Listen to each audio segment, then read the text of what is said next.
ഇന്ന് ഞാൻ bread crumbs വെച്ചിട്ടുള്ളൊരു പിസയാണ് ഉണ്ടാക്കാൻ പോകുന്നത്.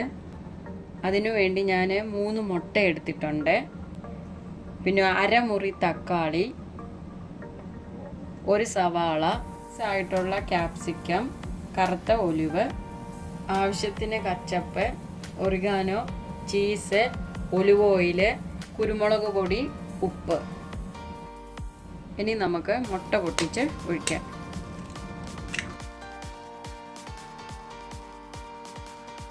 ഇനി ഇതിലോട്ട് കുറച്ച് കുരുമുളക് പൊടി ഇടുക, കുറച്ച് ഉപ്പ്. ഇനി ഇതെല്ലാം കൂടെ നന്നായിട്ട് നമുക്കൊന്ന് പതപ്പിച്ചെടുക്കണം. ഇതിപ്പോൾ ഞാൻ നന്നായിട്ട് ഇത് പതപ്പിച്ചെടുത്തിട്ടുണ്ട്. ഇനി നമുക്ക് ഇതിനകത്തോട്ട് ഈ ബ്രെഡ് പൊടി കുറേശ്ശെ ഇട്ട് കൊടുക്കാം. ഇതിപ്പോൾ കുഴച്ചതായി പരുവാക്കിയിട്ടുണ്ട്. വെള്ളമൊന്നും ഒഴിക്കരുത്. ആ മുട്ടയുടെ ഇത് വേണം നമുക്കിത് കുഴച്ചെടുക്കാൻ. ഇനി നമുക്കിത് ഉണ്ടാക്കാം.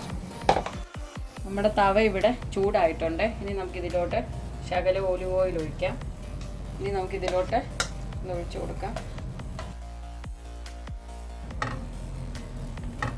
ഇനി നമുക്കിതൊന്ന് നന്നായിട്ട് ഇതിലോട്ടൊന്ന് പരത്തി കൊടുക്കാം.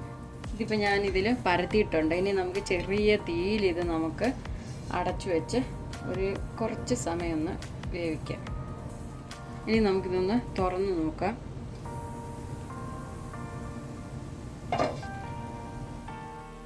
ഇതിപ്പോൾ പകുതി കൂടുതൽ വെന്തിട്ടുണ്ട്. ഇനി നമുക്കിത് ഗ്യാസ് അങ്ങ് ഓഫ് ചെയ്യാം. ഇനി നമുക്ക് അടുത്ത സ്റ്റെപ്പ് ചെയ്യാം. കുറച്ച് കച്ചപ്പ് എടുത്തിട്ടുണ്ട്. ഇനി നമുക്ക് നന്നായിട്ട് ഇതിലോട്ടൊന്ന് തേച്ച് പിടിപ്പിക്കാം. ഇതിൻ്റെ മുകളിലേക്ക് ഞാൻ കുറച്ച് ചീസ് ഇട്ട് കൊടുക്കുകയാണ്. ആവശ്യത്തിന്, അവരവരുടെ ആവശ്യത്തിനനുസരിച്ച് ചേർക്കാം. ഇനി നമുക്ക് ഈ വെജിറ്റബിൾസ് ഒക്കെ ഇട്ട് കൊടുക്കാം.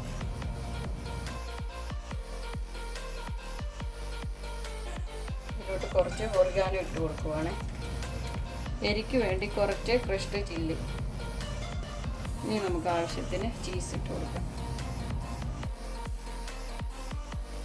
ഇനി നമുക്കിത് അടച്ചു വെച്ച് 10 മിനിറ്റ് നമുക്കൊന്ന് വേവിക്കാം. ഇതിപ്പോൾ ആയിട്ടുണ്ട്. നമുക്കിതൊന്ന് നോക്കാം. ഇതിപ്പോൾ നമ്മുടെ പിസ്സ റെഡി ആയിട്ടുണ്ട്. അതായത് ചീസെല്ലാം മെൽറ്റ് ആയിട്ടുണ്ട്. ഇനി നമുക്കിതങ്ങ് എടുക്കാം.